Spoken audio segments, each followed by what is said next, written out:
Have you noticed how some people unsettle everyone around them without saying a single word?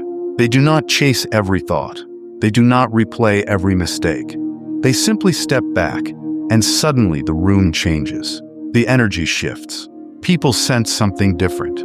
Now imagine if you did the same. If you stopped running after every worry. If you choose silence instead of spirals, presence instead of panic. What would your life look like? That is the point. When you stop overthinking, your mind stops being your jailer and becomes your ally. This is not weakness. It is discipline. Marcus Aurelius called it ruling yourself. So let me ask you, how long will you let your thoughts attack you in your own head?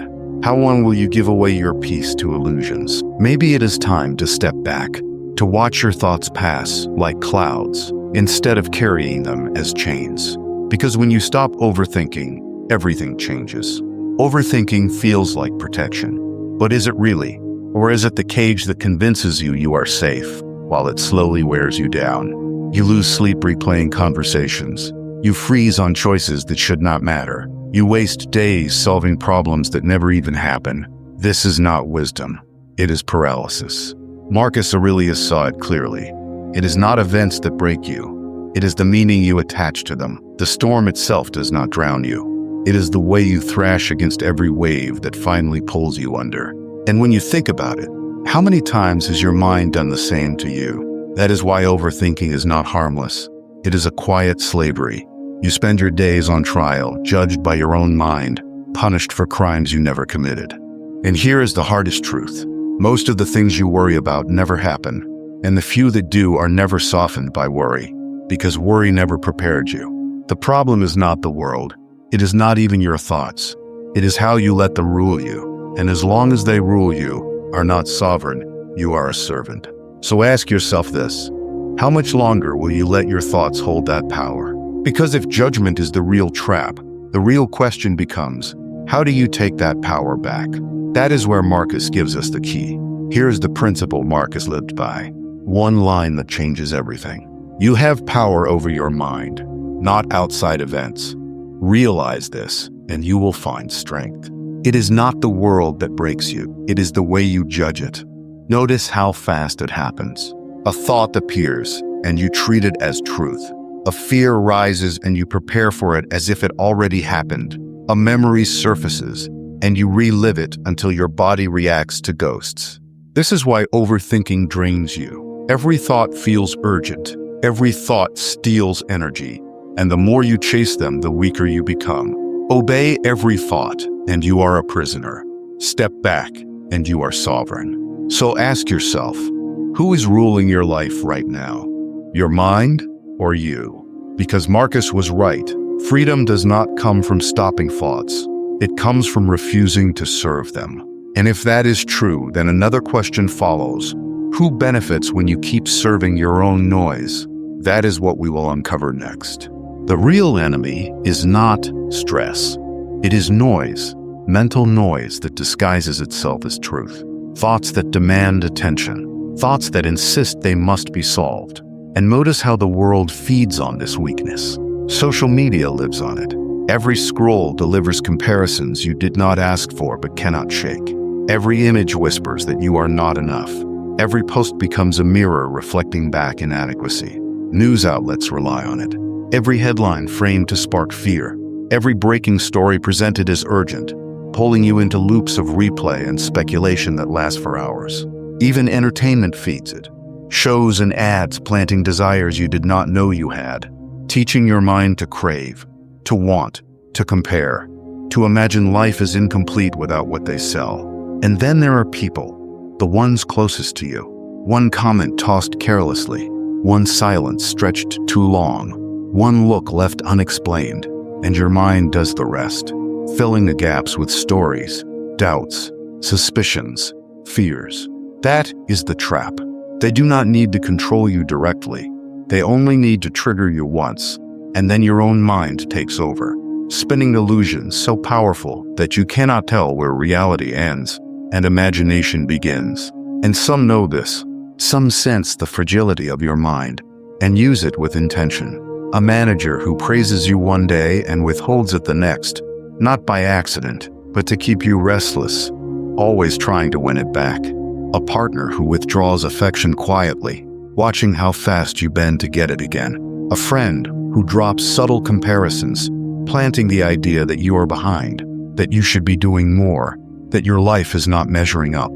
Politicians use it when they frame the same problem as a crisis that will destroy you unless you follow them. Corporations use it when they design apps to keep you hooked, red badges glowing until you click, notifications engineered to spike anxiety until you obey.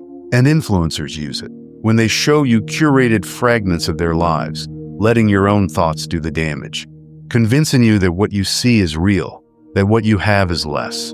This is not coincidence. It is design.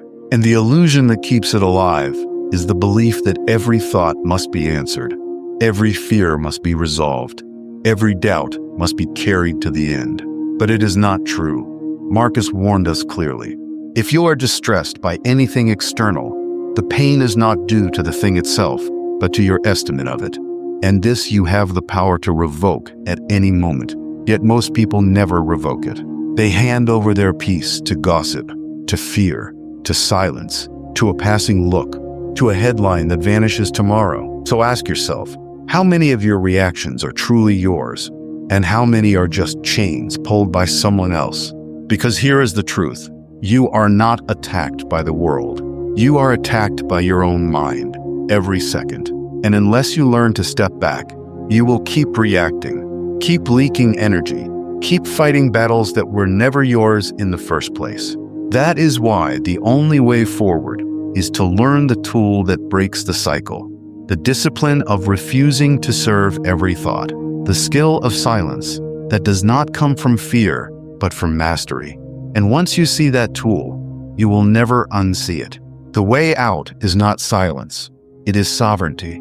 A thought is a cloud, not a chain. It drifts unless you grab it. That is the tool. Observation without obedience. Most people chase every cloud. They argue with it. They drown in it. But when you let it pass, you remain free. Marcus Aurelius lived by this filter.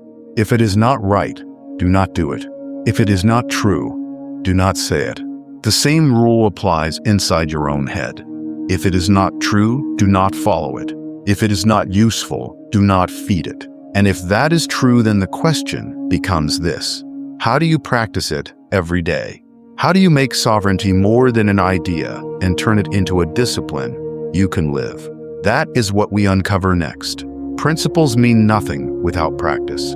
Delay your reaction. Not every message deserves your energy. Not every word requires a reply. Not every decision demands panic. Urgency is the great illusion. The mind tells you everything is on fire, but most flames die on their own. Wait before you answer. Give space before you move. And watch how often the crisis burns out without your fuel. What feels urgent today often looks trivial tomorrow. That pause is not weakness. It is the first proof of strength. Shrink your worries. Ask yourself, will this matter tomorrow? Will it matter a month from now? Will it matter a year from now? Most of the things that steal your sleep are shadows pretending to be giants. Time cuts them down to size. What feels unbearable in this moment becomes almost laughable when distance reveals its smallness. By questioning your fears, you starve them, and what you starve cannot grow. Then ground yourself. When your thoughts spiral, return to the body. Feel your breath steady in your chest. Place your hand on the table and notice its weight. Step outside and feel the air against your skin. The body never lies. It is always present. And presence is the antidote to noise. Because when you live this way, something shifts. The people who once fed on your anxiety will sense it. Some will call it distance. Some will call it cold. But what they are really seeing is control. Every time you hold your ground instead of rushing to react, you rewrite the script inside your mind. And that is when the real change begins. Not just in your thoughts, but in who you are when the noise finally falls silent. This is the shift most people never reach. The prisoner of noise becomes the master of silence. The mind that once ruled you now bends to serve you. Marcus Aurelius lived this. He faced wars that could have torn empires apart, betrayals that could have broken him, plagues that swallowed entire cities. Yet he remained steady. Why?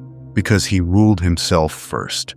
The storms outside raged without mercy, but inside he was calm, and that balance gave him the strength to endure what crushed others. The world will never quiet down. Your mind will never stop producing thoughts, but you can stop kneeling to them. You can stop bowing to every whisper as if it were truth. The moment you stop obeying every thought, the chains break. You stop being a slave. You start being free. And freedom is not the silence of the mind. It is the mastery of it. It is clarity when confusion surrounds you. It is strength when everything tries to pull you apart. It is choice in the face of noise. Most people never touch it. They wrestle shadows. They drown in illusions. They carry chains that were never real. But you do not have to. Because the shift is simple. Stop serving your mind. Start ruling it. And when you do, the noise no longer defines you. The silence does. If you are ready to stop being dragged by your own mind, write in the comments, "I choose clarity." Writing it down is more than a comment. It's a contract with yourself. If this helped, subscribe. Because the mind is trained step by step, one reminder at a time. And if you are ready to go deeper into this freedom, the next video will take you further.